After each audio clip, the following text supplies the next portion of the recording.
Alright guys, so we're in Joshua 6 and 7 today, and in chapter 6 we come up to the story of Jericho, and God tells Joshua to take the ark and the priests, and you're going to go around the city one time for 6 days, and then on the seventh day you're going to go around the city 7 times, and then you're going to give out a shout and the walls will come down. And you can read through the chapter and kind of get more of the details on that, but basically God tells them that you're going to go in, you're going to take Jericho, and you're going to take everybody out, everything. Nobody is to live in the city with the exception of Rahab and her family, because that was an agreement that the spies had made when they went in. And so they go through in chapter 6 and they take everything, or they kill everybody. And one of the other things that God had told them was that, like I said, everybody is supposed to be killed, but everything that is taken is to be taken and brought into the treasury of the church, so to speak, of the priesthood. Nothing is to be taken individually. There's no spoils or anything like this. And there's plenty of principles that you can kind of get from this, that what we do for God and not for our own personal gain. As a result, the people were told to go and take these things and bring it to God, and not for their own personal gain. But one of the things that we see here is that a guy named Achan, who was one of the children of Israel from the tribe of Judah, had taken some things and had basically taken them back and hid them in his tent. And nobody had seen what he had done, and basically what ends up happening is they finish off Jericho, and now there's this little small mountain tribe called Ai, and they're told to go up and conquer Ai. So they send the spies up to Ai, and they look on and they're like, yeah, there's really only a handful of guys up here. We don't need to take a whole lot, so let's just take 2,000 or 3,000 guys and we'll go up there. And we see this in verse 2, towards the end of the verse. It says, go up and view the country, and the men of Ai went up, and the men went up and viewed Ai. And then in verse 3, and they returned to Joshua and said unto him, let not all the people go up, but let about 2,000 or 3,000 men go up and smite Ai, and make not all the people to labor thither, for they are but few. So the people in Ai, there's only a handful. Don't make all the people go up there and battle against them. Just 2,000 or 3,000 guys will be enough. In verse 4 it says, so they went up thither, of the people there about 3,000 men, and they fled before the men of Ai. And the men of Ai smote them about 36 men, for they chased them before the gate, even unto Cherubim, and smote them in the going down. Wherefore the hearts of the people melted and became as water. So basically what ends up happening is they take these 2,000 or 3,000 men, which should have been easily enough to suppress Ai, and Ai kicks their butt and runs them off the mountain, and is basically slaying them as they're running away, and ends up killing 36 men. And we see that once we get over to verse 12, there was a reason why this happened. It says, therefore the children of Israel could not stand before the enemies, but they turned their backs before their enemies, because they were accursed. Neither will I be with you, this is the Lord speaking, neither will I be with you any more, except ye destroy the accursed from among you.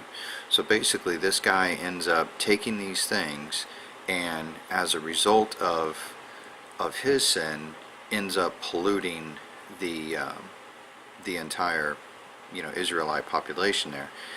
And God tells him, all right, well, you're on your own now. So if you're going to live in a state of sin, you're on your own. And if you're not going to purge sin out from among you, you're on your own. And this is something that Jesus also talked about in Matthew 18, when he's giving some provisions and some outlines for church discipline. and that is the fact that we are to discipline our own. We are not to let sin run rampant within the church, and the result of this is that it ends up polluting the entire church. So in verse 13 he says, basically Joshua is kind of fallen down on his face, and he's all upset, and God tells Joshua in verse 13, up and sanctify, and say, sanctify yourselves against tomorrow, for thus saith the Lord God of Israel, there is an accursed thing in the midst of thee, O Israel, thou canst not stand before thine enemies until ye take away the accursed thing from among you. So they basically, God tells Joshua, look, get up, quit your pouting, get out there and let the Israelites know that somebody in the midst of you has committed this sin, this specific thing that I had told you guys not to do, and they've gone and actually been willfully disobedient and done it. And as a result, you guys need to find out where this problem lies, and you need to deal with it. And we see in verse 21, they confront Achan, and this was Achan's response. He says, when I saw the spoils, a goodly Babylonianish garment, and 200 shekels of silver, and a wedge of gold, 50 shekels of weight, then I coveted them, and took them, and behold, they are hid in the earth, in the midst of my tent, and the silver underneath it. So basically, this guy Achan says, yeah, I was running around and doing my job, and then I saw these things, and I coveted them. I wanted them for myself. And there's plenty of principles in here that we can actually apply to ourselves, and that is the danger of coveting, the danger of wealth. Money in and of itself is not a bad thing, but the coveting of that money in willful disobedience to God absolutely is. And one of the things that I want you to kind of see here is that basically what ends up happening is God tells him that, okay, this individual and all the individuals in his household, including his animals, they're going to pay for his mistake. But that's not it, because we saw that in the previous verses that 36 men from the Israelites had died in this battle as a result of this guy's sin. So sometimes we have a tendency to look at the consequences of sin, and we look at it from our modern kind of Western context, and we're like, okay, he stole some stuff, he should be disciplined for that, but really, you're going to kill him and you're going to kill his family as a result of it? And what God is trying to impress on us here is the absolute sheer devastating danger of sin, of willful disobedience.